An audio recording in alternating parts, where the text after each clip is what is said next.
Битола некогаш беше град на масовен велосипедизам, од надпреварувачи преку рекреативци до дневна навика и рутина.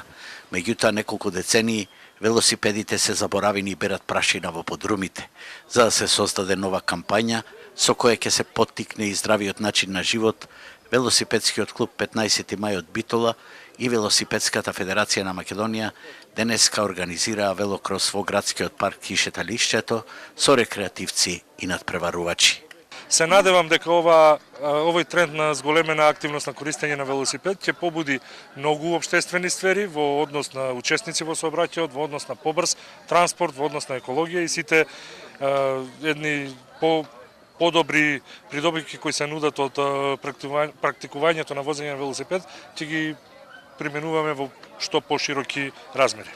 Има шанса за Битола повторно да стане велосипедски град, само треба да се има добра волја и да се поттикнат добрите рекреативни навики, велат граѓаните.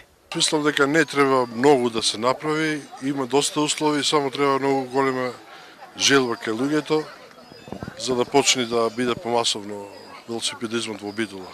Спортскиот велосипедизам, кој треба да биде иницијална каписла за сите кампањи, е лимитиран заради скапата опрема, која секој велосипедист, па и оние врните, треба сами да си обезбедат. Малку има услови, затоа што сите велосипеди се скапи, треба секој велосипедист да си обезбеди сам.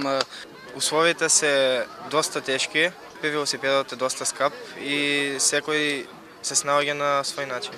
Битола е еден од најзагадените градови во Европа и велосипедизмот е добра можност да се намали емисијата на гасови од возилата.